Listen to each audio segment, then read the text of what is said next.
கிட்ஸுக்கு புரியணும் சார்ன்னு. யார் அவன் 90 கிட்ஸ் யார் அதுன்னு கேட்டேன். இல்லை ஜனங்க உள்ளே வர மாட்டாங்க. எதுக்குள்ள உள்ளே வர மாட்டாங்கன்னு கேட்டால் அன்றைக்கி ப்ரொடியூசர் கவுன்சிலில் கூட தகராறு தான். இல்லை சார் பாப்கார்ன் விலை ஏற்றிட்டான், காஃபி விலை ஏற்றிட்டான். நான் சொன்னேன், நீ டிக்கெட் வாங்கிட்டு வரையே எதுக்கு வர? படம் தானே பார்க்க வர, அப்படியே போய் அலைஞ்சிக்கிட்டு பாப்கார்ன் வாங்குற, காஃபி வாங்குற, அதை வாங்குற. கேடுகட்ட தமிழ்நாட்டில் மட்டும்தான் இப்படி. தமிழ்நாட்டில் மெட்ராஸ் மட்டும்தான், பெரிய சிட்டிஸ் தான் இப்படி. சின்ன படம் பெரிய படம்ன்றதே கிடையாது. ஓடுனா பெரிய படம், ஓடலைன்னா சின்ன படம் தான். ஏன் இதுக்கு மேலே இல்லையே ஸ்ரீன்னு நினச்சோம்னா, அப்போ வந்து அந்த சாய் பல்லவிலாம் எடுத்துருக்கணும்.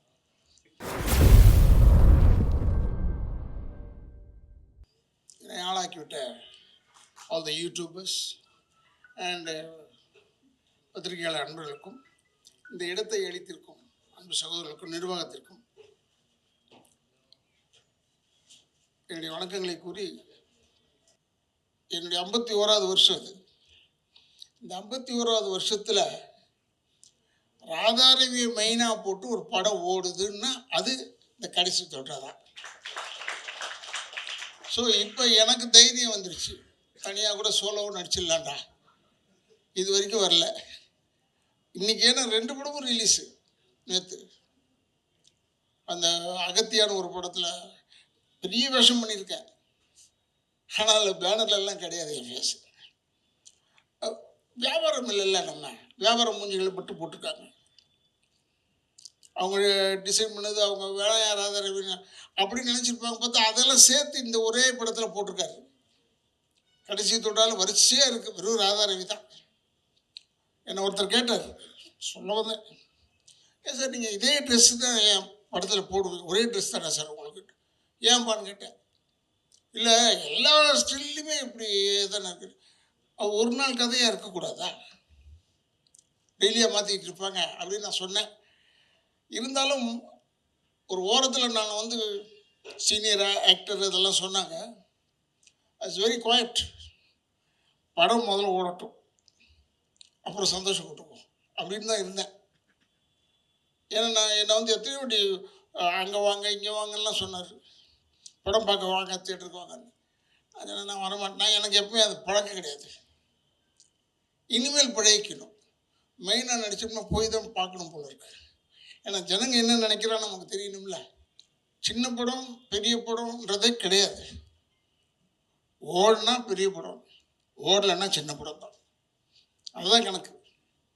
ஏன்னா நிறைய இப்போ சொல்கிறோமே, தயாரிப்பாளர் அவர் படம் எடுக்க முடியாமல் போயிட்டார், படம் ஓடாத படத்தை எடுத்து எடுத்து செய்ய முடியும். என்னென்ன நான் உட்காந்துருக்கும் போது என்னால் உட்கார முடியல. ஏன்னா எல்லோரும் ஸ்ரீ ஆகட்டும், டைரக்டர் ஆகட்டும், எல்லாருமே வந்து அப்பா அப்பான்னு சொல்கிறாங்க. என்ன இது வேறு சொல்லிட்டு இது வேறு என்ன அரசியல் மாட்டி விட்ருவாங்க போல இருக்கு இல்லை? நான் எதாவது தப்பாக சொல்லிட்டேனோ? இல்லை, ஏன்னா அவங்க கெஞ்சுறாங்க, என்ன அப்புறம் கூப்பிடு, அண்ணன் கூப்பிடு, தம்பி கூப்பிடு. நம்ம கெஞ்சவங்க கொள்ள சும்மா உட்காந்துருக்கோம், அப்பா அப்பா அப்பா அப்பா அப்பா அப்பா அப்பான்னு கூப்பிட்றாங்க.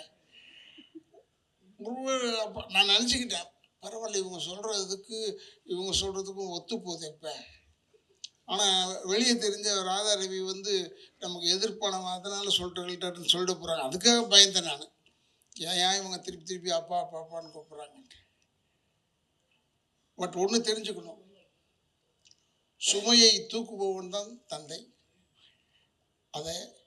அதனால் அந்த சொல்லும்போது எனக்கு பெரிய சந்தோஷம். இந்த அடுத்த படம் நடிக்கிறேன், சாமிநாதனுடைய மேற்பார்வையில் தான் அந்த படம். டைரக்டர் வந்திருக்காருன்னு நினைக்கிறேன். நீங்கள் அதுலேயும் நடிக்கிறேன் நான். உட்கார்ற நீ நின்னா கூட தெரிய மாட்டேடா, என்னடா இது. ஸ்ரீ வந்து முதலே சொல்லிட்டு போயிட்டான், அமரன் படத்தில் நடிக்கிறதுக்கு நான் போகிறேன்னு, அதெல்லாம் முடிச்சுட்டு தான் வருவேன். ஏன்னா அங்கே அது ரொம்ப பெரிய பெரிய படம். இன்னொன்று it's a very good film Amaran. அதில் ஸ்ரீக்கெல்லாம் நல்ல ரோலு.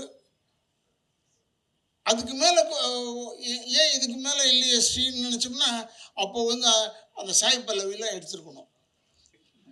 சாய் பல்லவிலாம் நடிச்சுதான் நான் எல்லாரையும் நடிக்க வைக்கணுமே. அதனால தான் கொஞ்சம் கொஞ்சம் அப்படி பிரித்து கொடுத்துருப்பாங்க. But you done very well. இன்னொன்று தெரிஞ்சு வச்சுக்கோங்க, டைரக்டர் நவீனுக்கு சொல்கிறேன், don't say it's pan India ஃபில்ம்னு சொல்லவே சொல்லாது. பேன் இண்டியா ஃபில்ம் இப்போ உருவாகலை. இப்போ போய் அந்தந்த ஸ்டேட்லேருந்து ஒருத்தராக கூப்பிட்டு பண்ண சொல்கிறாங்களே, அது அல்ல, அது பேன் இண்டியா இல்லை. ஏன்னா அதுக்கு முன்னாடி பேன் இண்டியா பண்ணியாச்சு. நாகேஸ்வர ராவ் நடித்தார், முதல்ல தமிழ் படத்தில் நடித்தார், அப்புறம் தெலுங்கு படத்துலையும் நடித்தார். அது பேன் இண்டியா தான். என்டி ராமராவ் நடிச்சிருக்காரு, அதுவும் பேன் இண்டியா தான். ஏன் ராஜ்குமார் சார் நடிச்சிருக்காரு, அதுவும் பேன் இண்டியா தான். வேறு ஸ்டேட்டுக்கு போய் ஆளை போட்டாலும் பேன் இண்டியா தானே. அதனால் இப்போ ஒரு புது புது வார்த்தைங்க வந்துருச்சு, பேன் இண்டியா. 90 கிட்ஸ்ன்னு கேட்குறாங்க. என்ன 90 கிட்ஸுக்கு புரியணும் சார்ன்னு. யார் அவன் 90 கிட்ஸ், யார் அதுன்னு கேட்டேன். இல்லைங்க 90ல் பிறந்தீங்களான்னு. 90ல் பிறந்துட்டு அவங்களுக்கு இதெல்லாம் தெரியாதே. அவங்ககிட்ட நம்ம கற்றுக்கிற லெவலில் இருக்குது அந்த 90 கிட்ஸு. அப்படி அவர் எஸ் ஆகிட்டாருன்னு சொல்கிறாங்க. என்னென்னா எஸ்கேப்பான், அது எஸ் ஆகிட்டாருன்னு. இதெல்லாம் இப்படிலாம் சுருக்கி இறுக்கி பேசுகிறது உங்களுக்கு சந்தோஷமாக என்னன்னு தெரியாது எனக்கு. சினிமா மட்டும் வாழ்ந்துக்கிட்டே இருக்கும். என்ன சுருங்கி வாழும் போவேன். ஏன்னா தேட்டர்லாம் இனிமேல் சின்னதாகிடணும். பெரிய தேட்டராக இருந்ததுன்னா முடியாது, தம் கட்ட மாட்டாங்க. இப்போ நிறைய தேட்டர்ஸ்லாம் இப்போ உதயம் காம்ப்ளெக்ஸ்லாம் இடிக்கிறாங்கன்னும் போது மனசு சங்கடமாக இருக்குது, வேதனையாக இருக்குது. முதல்ல சின்னதாக கட்டியிருந்தாங்கன்னா பரவாயில்ல, முதல்ல பெருசாக கட்டிட்டாங்க.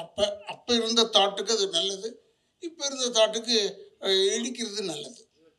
நான் இப்போவும் சொல்கிறேன், இந்த பெரிய படம் ஓடுது, அது சின்ன படத்தால் தான் பெரிய படத்தால் சரி, படம் ஓடணும், அவ்வளோதான். படம் ஓடினா இப்போல்லாம் 3 நாள் ஓடினா பெருசு இல்லையா, வெற்றி தானே உங்களுக்கு.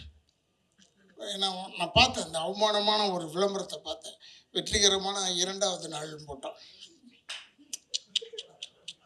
போச்சுடா, நல்ல வேலை நம்ம முடிகிற தருவாயில் இருக்கும் போது இது மாதிரி போடுறாங்க பேப்பரில். ஏன்னா நான் வந்து 25 நாள், 50 நாள், 100 நாள், 125, 200 நாள், 250 நாள்லாம் பார்த்துட்டு 2 நாள் வெற்றி நடை போடுகிறது 2வது நாள். 2வது நாளுக்கு போயிட்டு ஒருத்தர் சக்ஸஸ், அது 1/4 பேஜ் விளம்பரம் வேறு. அதெல்லாம் பார்த்தோட மனசு வேதனையாக தான் இருக்குது. இல்லை ஜனங்க உள்ளே வர மாட்டாங்க. எதில் உள்ளே வர மாட்டாங்கன்னு கேட்டால், அன்றைக்கி ப்ரொடியூசர் கவுன்சிலில் கூட தகராறு தான். இல்லை சார், பாப்கார்ன் விலை ஏற்றிட்டாங்க, காஃபி விலை ஏற்றிட்டாங்க. நான் சொன்னேன், நீ டிக்கெட் வாங்கிட்டு வரையே, எதுக்கு வர? படம் தானே பார்க்க வர. அப்படியே போய் அலைஞ்சிக்கிட்டு பாப்கார்ன் வாங்குற, காஃபி வாங்குற, அதை வாங்குற, அதெல்லாம் வாங்காத, அதெல்லாம் விட்டுட்டு வா. அதை விட்டுட்டு வந்தால் நம்மளது நல்லபடியாக போகும் படங்கள்லாம். கேடுகட்ட தமிழ்நாட்டில் மட்டும்தான் இப்படி. தமிழ்நாட்டில் மெட்ராஸ் மட்டும்தான், பெரிய சிட்டிஸ் தான் இப்படி. போய் செங்கல்பட்டுலாம் பாரு, நல்லா ஓடுது படம். நம்ம படங்கள்லாம் பிரமாதமாக ஓடுது செங்கல்பட்டுலலாம்.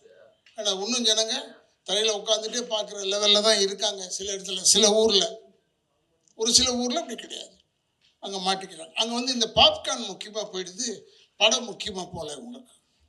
அதனால் இனிமேல் தயவுசெய்து உள்ளே வரும்போது கும்பிட்டுட்டு சொல்லுங்கள், தயவுசெய்து பாப்கார்ன் வாங்காதீங்க, படம் பாருங்கள். படம் வித்தவுட் இன்டர்வல் படம் ஓடிச்சுன்னா சக்ஸஸ் ஆகிடும்னு நினைக்கிறேன். ஏன்னா அந்த இன்டர்வல் விடுறதுனால தான் தொல்லை. ரிலாக்ஸ் பண்ணவே வைக்கக்கூடாது ஜனங்களை என்று சொல்லி, எனக்கு தெரிஞ்சது பூரா சொல்லிவிட்டு அப்படி இப்படி கொஞ்சம் கொஞ்சம் அப்படி இங்கே அங்கேன்னு சொல்லியிருக்கேன். அது என்ன திருச்சி போடுறாங்களோ போடட்டும். எப்படி இந்த அப்பா வந்துடும்னு நினைக்கிறேன்.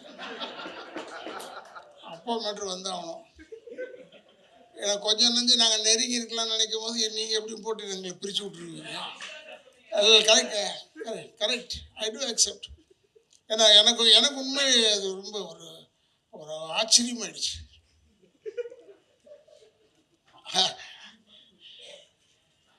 இப்போ ஆடிட்டு இருக்கும்போது சின்ன குழந்தை நேரம் வந்து என்கிட்ட வந்து விளையாடும் போது அம்மா சொல்லுது, ஏய் தாத்தா பாரு சொல்லு. நல்ல வேளை நான் சொல்லலை, அவங்க சொன்னாங்க தாத்தா பாருங்க. அதனால் என்னையும் ரைட் அப்பானே போடுங்க, தப்பு இல்லை. நான் பேசுனது எப்பவுமே இல்லைங்க, நான் பேசலைன்னு சொல்லவே மாட்டேன். பேசுனதுன்னா பேசுனது தான் என்று சொல்லி. ஏன்னா ஒருத்தர் வெயிட்டிங்கில் இருக்கார், எப்படியாவது ஏன் இவங்க வரலன்னு கேட்கும் போதே நினச்சிட்டேன், ஆஹா ஒரு ஆள் இருக்காரா இங்கன்னு விட மாட்டார். ஏன்னா அவருக்கு இவங்க ஏன் வரல அவங்க ஏன் வரலலாம் கேட்டார். இது எப்படின்னா கல்யாணம் நான் அப்படி நினச்சிக்கிட்டேன். இந்த கல்யாணத்தில் அப்படி தான் போனோம்னா வாங்க வாங்க வாங்க வாங்க வாங்க வீட்டிலேருந்து வரலையா யோ வந்திருக்கேன் என்ன முதல்ல பாரு அப்புறமா என்னை தாண்டிப்பார். என்ன விட்டுரு வந்தவனுக்குள்ள சந்தோஷப்படுத்தணும். நீ அதை விட்டுட்டு இப்படி பார்த்து வீட்டிலேருந்து வரல இவனுக்குனே ஒரு வீடை செட் பண்ண முடியுமா கல்யாணம் பண்ணிட்டாங்க சொல்கிறேன். இதை தப்பாக பேசிட்டேன்னா இல்லை இவங்களுக்காக வீடு இப்போ கல்யாண மண்டபம் எங்கெங்கே இருக்குது. இப்போ முந்தியெல்லாம் கல்யாண மண்டபம்னா நமக்கு தெரியும் ஓரளவுக்கு 2-3 இடத்துல இருக்கணும். இப்போ நிறைய ஆயிடுச்சு. அது தேடி போக முடியுமா நம்ம? அதனால சொல்கிறேன். நான் வேறு ஒன்றும் தப்பாக சொல்லலை.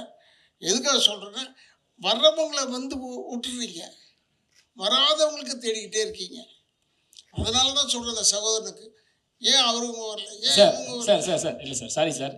என்னன்னா அவர் தொடர்ச்சியாக எல்லா படத்துலையும் படம் ப்ரெஸ் மீட்லேருந்து எல்லாத்துக்குமே வந்து எல்லாரையும் சப்போர்ட் பண்ணுறாரு. எல்லார்கிட்டையும் வந்து சொல்கிறாரு என்னென்னா எனக்கு எல்லாரும் சப்போர்ட் பண்ணுறாங்கன்ட்டு. ஆனால் படம் ரிலீஸ் ஆகிறதுக்கு முன்னாடி அவர் ரொம்ப வருத்தப்படுறாரு. என்ன வருத்தப்படுறாங்க, யாரும் வந்து சப்போர்ட் பண்ண மாட்டாங்கன்ட்டு. ஸோ அந்த கேள்வி வந்து கண்டிப்பாக நான் கேட்டே ஆகணும். ஏன்னா நாங்கள் வந்து நீங்களாம் வரீங்க சொல்லிட்டு தான் நாங்கள் வரோம். ஆனால் நீங்கள் வராத போது எங்களுக்கே ஏமாற்றம். ஆஃபீஸில் போய் நிற்கும் போது ஏன் அவங்க ஃபுட்டேஜ் நீங்கள் ஏன் எடுக்க முடியலன்னு கேட்குறாங்க. என்ன எங்களை கேட்குறாங்க. ஸோ நாங்கள் என்ன பதில் சொல்கிறது? அதனால தான் இது கேள்வி கேட்குறோம். இல்லை கரெக்ட், நீங்கள் கேட்குறதெல்லாம் கரெக்ட் தான். ஆனால் வர்றவங்கள விட்டுறீங்களேன்றதான் வருது சார். உங்களை நான் வரேன்னு சொல்லல சார். ஃபர்ஸ்ட் உங்களை வாழ்த்து தான் சார் சொன்னேன் நான். இல்லை உங்களை சொல்லலை, பொதுவாகவே கல்யாணத்தில் சொன்னதை சொல்கிறேன். நான் இங்கே இருக்கிறதுல சொல்ல உங்களை சொல்லலையே. நான் சொன்னது கல்யாணத்துலலாம் யூஸ்வலாக இங்கே இப்போவும் கல்யாணத்தில் நடக்குது. அது இல்லைன்னு சொல்லுங்கள். வந்தவங்களை விட்டுருவாங்க, வராதவங்களை தேடுவாங்க. அதுக்காக சொல்கிறேன். ஏன்னா பட் சினிமாக்கெல்லாம் நான் எப்பவுமே ஐஎம் அகேன்ஸ்ட் திஸ். இந்த ப்ரொமோஷனுக்கெலாம் வந்தாகணும்னு சொன்னதுனால தான் ஒரு விஷயத்தில் மாட்டிக்கிட்டேன். என்ன சார் நீங்கள் அவங்க வரலன்றதை கேட்குறீங்களான்னு கேட்டாங்க. எனக்கு அவங்க வந்தால் என்ன, அவன் வரலன்னா எனக்கு என்ன, ஏன் வரலன்னு ப்ரொடியூசர் கேட்குறாரு. போய் அவருக்கு போய் பதில் சொல்லி பணம் கொடுத்து வாங்க பாவம். எதுக்கு நான் சொல்கிறேன்னா இந்த ப்ரொமோஷன் இதெல்லாம் செஞ்சது தான் ஃபுல்ஃபில்மெண்ட் ஆஃப் அ ஃபில்ம். இது என்னை மதித்து கூப்பிட்றாங்க, நான் வந்துடுறேன். என்னை கூப்பிடலன்னு வரமாட்டேன். நீங்கள் தான் கேட்டீங்கன்னு நினைக்கிறேன். இதுக்கு பணம் ஏன்னா வாங்குறாங்களான்னு சொன்னேன். வாங்குறாங்க. ப்ரொமோஷனுக்கு வந்தவங்க வாங்குறாங்களான்னு தெரியாது, அது நடித்தவங்க வந்தால் வாங்குறாங்களான்னு தெரியாது. நடிக்காதவங்க வராங்கன்னா பணம் கொடுக்குறாங்க. யார் யாரும் உங்களுக்கு தெரியும். நான் சொல்லணும்னு அவசியம் இல்லை. ஏன்னா எனக்கே தெரியும் போது உங்களுக்கு தெரியாமல் இருக்குமா என்று சொல்லி நல்ல ஒரு அற்புதமான படம், அற்புதமான நிகழ்ச்சிக்கு என்னை அழைத்தமைக்கு என் குடும்பத்தின் சார்பாக மீண்டும் சுவாமிநாதன் உங்கள் குடும்பத்துக்கெல்லாம் நன்றி சொல்லி இந்த ஹோல் யூனிட்டுக்கும் நன்றியை சொல்லி விடைபெறுகிறேன். நன்றி, வணக்கம். என்னடா